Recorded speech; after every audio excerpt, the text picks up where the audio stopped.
Europe ও এশিয়ার মাঝখানে দাঁড়িয়ে আছে এক অসাধারণ দেশ তুরস্ক।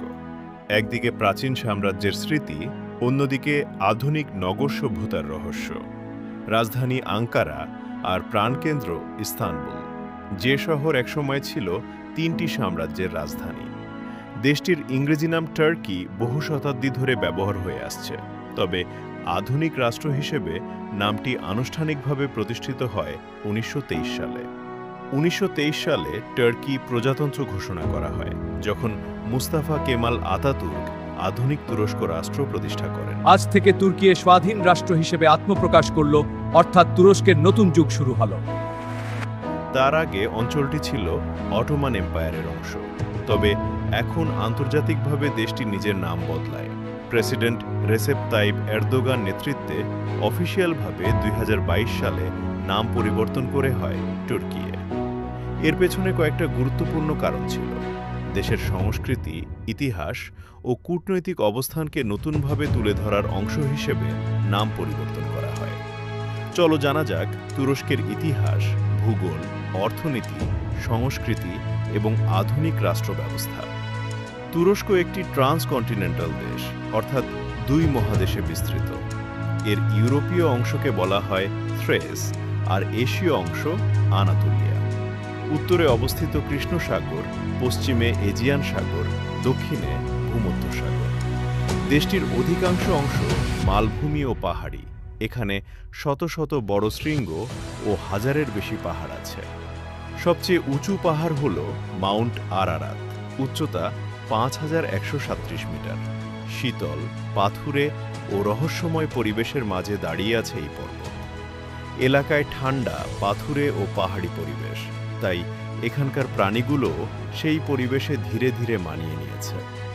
নিচে সাধারণত যে প্রাণীগুলো দেখা যায়: স্তন্যপায়ী প্রাণী, brown bear, grey wolf, red fox, wild goat বা পাহাড়ি আইবেক্স, ইউরোপিয়ান হেয়ার, পাখি, গোল্ডেন ঈগল, বিয়ার্ডেড ভালচার। তুষারাচ্ছন্ন এলাকায় বিভিন্ন পাহাড়ি চড়ুই ও শিকারী পাখি, সরীসৃপ, কিছু পাহাড়ি সাপ ও টিকটিকি। নিচু এলাকায় যাদের বেশি দেখা যায়।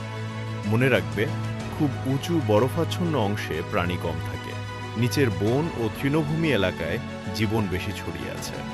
সবচেয়ে বড় হ্রদ লেক ভ্যান, টাইগ্রিস ও ইউফ্রেটিস নদীর উৎস এখানেই। পূর্ব তুরস্কে অবস্থিত লেক ভ্যান হল দেশের সবচেয়ে বড় হ্রদ, যার আয়তন প্রায় ৩,৭৫০ বর্গ কিলোমিটার। এই হ্রদের পানি লবণাক্ত ও ক্ষারীয়, তাই সাধারণ মাছ এখানে বাঁচতে পারে না। তবে এক বিশেষ মাছ, ভ্যান ফিশ, এখানে টিকে থাকে রহস্যময় লেকের গভীরে। ভ্যান ফিশ, বৈজ্ঞানিক নাম চ্যালকালবার্নাস টারিচি, হল তুরস্কের লেক ভ্যানের বিখ্যাত মাছ। স্থানীয়ভাবে ইঞ্চি কেফালি নামেও পরিচিত।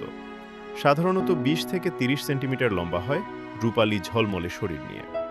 ডিম দেওয়ার মৌসুমে বসন্তকালে লেকের আশপাশের মিঠা পানির নদীতে, বিশেষ করে কারাসু রিভারে, উপরে সাঁতরে উঠতে দেখা যায়।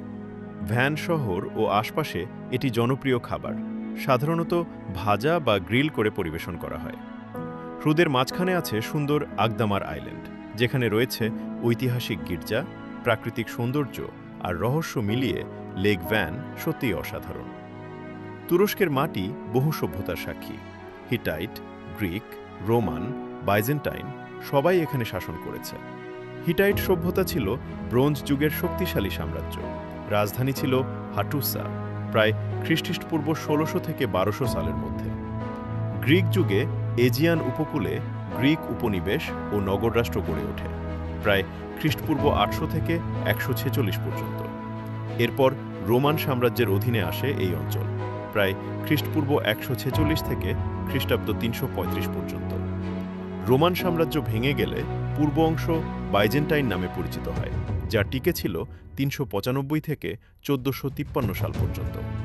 অটোমান সাম্রাজ্য মোট প্রায় ৬২৩ বছর শাসন করে এবং ১৯২২ সালে আনুষ্ঠানিকভাবে সমাপ্ত হয়। প্রথম বিশ্বযুদ্ধের পর সাম্রাজ্য ভেঙে যায়। ১৯২৩ সালে মুস্তফা কামাল আতাতুর্ক আধুনিক প্রজাতন্ত্র প্রতিষ্ঠা করেন।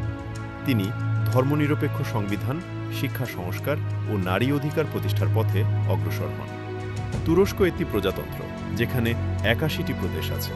রাষ্ট্রপতি রাষ্ট্রপ্রধান। প্রদেশগুলো স্থানীয় প্রশাসনিক সিদ্ধান্ত নিতে পারে শিক্ষা, স্বাস্থ্য, পৌর উন্নয়ন ইত্যাদি ক্ষেত্রে। তুর্কি মুদ্রার নাম লিরা। তুরস্কের অর্থনীতি শিল্প, কৃষি, পর্যটন ও নির্মাণ খাতে শক্তিশালী। গাড়ি, ইলেকট্রনিক্স, টেক্সটাইল রপ্তানি হয়। বিশ্বের অন্যতম ব্যস্ত বিমানবন্দর ইস্তানবুল এয়ারপোর্ট এখানে অবস্থিত, সাথে উন্নত হাই স্পিড রেল নেটওয়ার্ক। তুরস্কে উৎপন্ন হয় গম, তুলা, জলপাই, আঙুর, তামাক এবং হ্যাজেলনাট উৎপাদনে দেশটি বিশ্বের শীর্ষ অবস্থানে। তুর্কি কাবাব, বাকলাভা ও চা বিশ্বজুড়ে জনপ্রিয়। লোকনৃত্য হালায় তুর্কি ঐতিহ্যের অংশ। উপসংহারে তুরস্ক শুধু একটি দেশ নয়, এটি সভ্যতার সেতু। অতীতের গৌরব আর বর্তমানের উন্নয়ন একসাথে এগিয়ে চলেছে।